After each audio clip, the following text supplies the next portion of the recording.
ইসরায়েলের হামলায় হামাসের মুখপাত্র নিহত। ইসরায়েলি বিমান হামলায় ফিলিস্তিনি সশস্ত্র গোষ্ঠী হামাসের একজন শীর্ষ মুখপাত্র আবদেল লতিফ আল কানুয়া নিহত হয়েছেন। ২৬ মার্চ মঙ্গলবার রাতে গাজার উত্তরাঞ্চলের জাবালিয়া শরণার্থী শিবিরে এই ঘটনা ঘটে। হামাস নিয়ন্ত্রিত আল আকসা টেলিভিশনের বরাতে জানা গেছে, আল কানুয়া তার তাঁবুতে অবস্থানকালে ইসরায়েলি বাহিনী তাকে লক্ষ্য করে হামলা চালায়। এই হামলায় তার সঙ্গে আরও কয়েকজন আহত হয়েছেন। যদিও নিহতের সংখ্যা নিয়ে সুনির্দিষ্ট তথ্য এখনও প্রকাশিত হয়নি।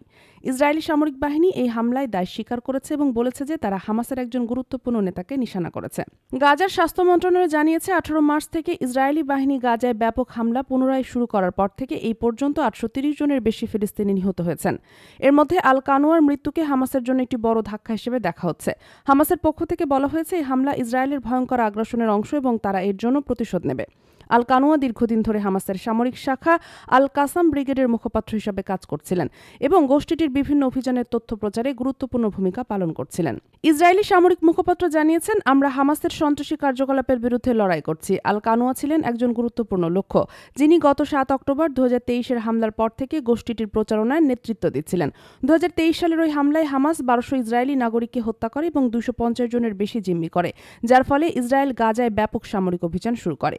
এরপর থেকে গাজার স্বাস্থ্য মন্ত্রণালয়ের তথ্য মতে ৫০,০০০-এর বেশি ফিলিস্তিনি নিহত হয়েছে। এই হামলার পর গাজার পরিস্থিতি আরও উত্তপ্ত হয়ে উঠেছে। জাতিসংঘের মানবাধিকার সংস্থা এবং স্থানীয় সংবাদ মাধ্যম জানিয়েছে, জাবালিয়া এলাকায় ব্যাপক ধ্বংসযজ্ঞ চলছে। স্থানীয় বাসিন্দারা জানান, রাতে হঠাৎ করে বিমান হামলা শুরু হয়। আমরা কোথায় যাব কিছুই বুঝতে পারিনি। হামাসের একজন নেতা বলেন, ইসরায়েলে শুধু আমাদের নেতাদেরই নয়, সাধারণ মানুষকেও লক্ষ্য করছে। এটি গণহত্যা। তবে ইসরায়েল দাবি করছে তারা শুধুমাত্র সামরিক লক্ষ্যবস্তুতে হামলা চালাচ্ছে এবং বেসামরিক মৃত্যু এড়াতে চেষ্টা করছে। এদিকে গাজায় চলমান সংঘাতে জিম্মিদের ভাগ্য নিয়ে উদ্বেগ বাড়ছে। হামাস জানিয়েছে, ইসরায়েল যদি জোর করে জিম্মিদের উদ্ধারের চেষ্টা করে এবং হামলা অব্যাহত রাখে, তবে জিম্মিদের জীবন বিপন্ন হতে পারে। ইসরায়েলের প্রধানমন্ত্রী বেঞ্জামিন নেতানিয়াহু বলেছেন, হামাস সম্পূর্ণভাবে ধ্বংস না হওয়া পর্যন্ত আমরা থামব না। তিনি দাবি করেন, আল কানুয়ার মতো নেতাদের নিশ্চিহ্ন করা হামাসের উপর চাপ সৃষ্টি করবে এবং জিম্মিদের মুক্তির সম্ভাবনা বাড়াবে। এদিকে আন্তর্জাতিক সম্প্রদায় এই হামলার তীব্র নিন্দা জানিয়েছে।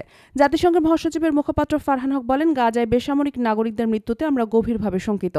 যুদ্ধবিরতি মানা উচিত। মিশরও ইসরায়েলের এই হামলাকে যুদ্ধবিরতির চুক্তির লঙ্ঘন হিসাবে অভিহিত করে অবিলম্বে হামলা বন্ধের আহ্বান জানিয়েছে। তবে হামাসও দাবি করছে, ইসরায়েলের প্রথম চুক্তি ভঙ্গ করেছে। বিশ্লেষকরা মনে করেন, আল কানুয়ার মৃত্যু হামাসের প্রচারণার প্রভাব ফেলতে পারে, তবে গোষ্ঠীটির সামরিক ক্ষমতা অক্ষুণ্ণ রয়েছে। এই ঘটনা মধ্যপ্রাচ্যে উত্তেজনা আরও বাড়িয়ে তুলতে পারে বলে আশঙ্কা করা হচ্ছে। দেশ জগৎ ইন্টারন্যাশনাল ডেস্ক।